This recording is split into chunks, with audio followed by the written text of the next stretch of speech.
If you had come to me 15 years ago as a patient in my clinic and said, "Hey doc, as you can see, I'm obese and I really want to lose some of this weight and get it off. I know it's not healthy for me."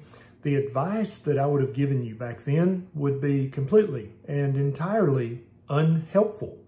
I would have given you some good sounding platitudes. I would have told you to eat smaller portion sizes, to exercise, maybe join the gym.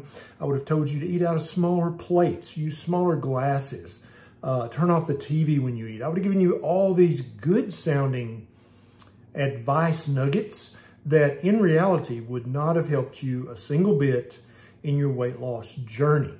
Knowing what I know now, I'm embarrassed and ashamed of the advice I used to give, and I continue to be embarrassed and ashamed of the advice that other doctors continue to give you. In this video, I'm gonna tell you why you shouldn't listen to your doctor when it comes to weight loss advice. When you go see a doctor or any healthcare provider about weight loss and you're trying to reverse your obesity, the two most common pieces of advice that you're gonna get is to be more active, number one, and number two is to eat smaller portion sizes. And so both of these things are gonna make you more hungry than you were. If you don't exercise, you're not as hungry. And if you eat until you're comfortably full, then you're also not as hungry. And so the doctor's basically putting you on a starvation diet and expecting you to stick with that for the rest of your life. And you can quickly figure out with common sense that that's never gonna work. It's not gonna work for anybody, including you. I'm gonna share with you a dirty little secret from the medical community. Doctors are having their own overweight and obesity epidemic, just like everyone else is. And the reason for this is that they don't know any more than you know about how to lose weight sustainably and keep it off permanently. I'm gonna throw up a chart here. Check this out. Look at this carefully. General surgery specialists are almost 50% of those guys are overweight. So the men and women in general surgery, half the time they're overweight, if not obese. The next most overweight specialty is family medicine, my specialty. Now, don't think that I'm denigrating or disparaging doctors here. I'm not. I'm just trying to give you a heads up that the majority of doctors, they don't know the right advice to give you, just like me 15 years ago. They're going to tell you to move more and eat less. That's what they're going to tell you in so many words.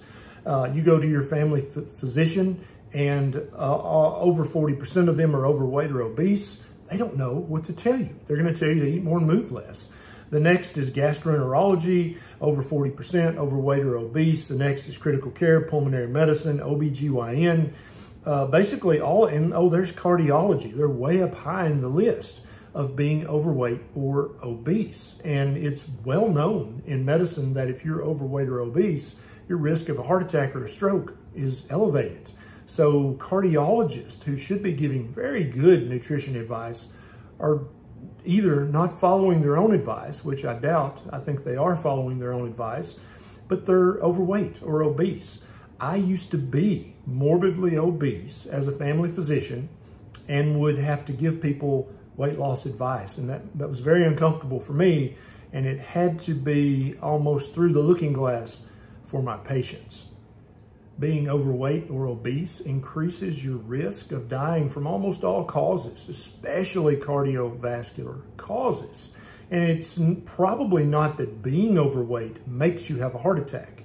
It's probably, the truth of the matter is that what's causing you to be overweight is also elevating your risk for having a heart attack or a stroke. Now here, I've got a study down in the show notes below that shows that for doctors, being overweight or obese also increases their mortality risk, just like you, because in the end, doctors are just people. Finally, I want to leave you with a study, which I linked down below, that shows that overweight and obese doctors they fear that they are judged unfairly by their patients. And indeed, the research shows that they are judged by their patients for being overweight or obese. When a healthcare provider is overweight or obese, it gives a negative effect. It negatively affects the patient's perception of that doctor's credibility, and it also lessens the level of trust of the patient for the physician. and it provides an inclination for them to be less likely to follow the doctor's advice.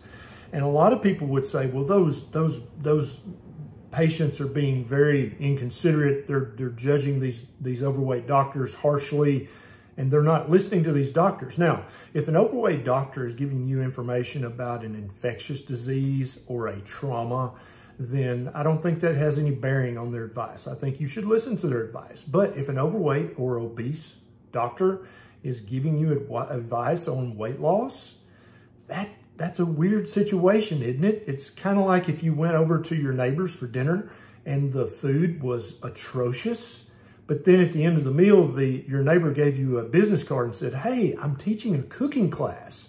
It's only $50. You should come. And you're going to be like, no thanks.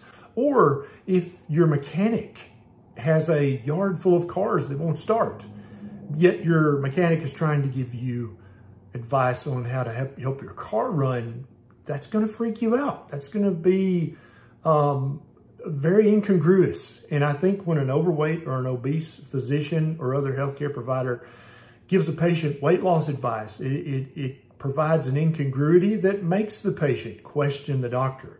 And I think that common sense and human nature is on the side of the patient here. I think that you should question a healthcare provider who is overweight or obese, who's not on an active weight loss journey.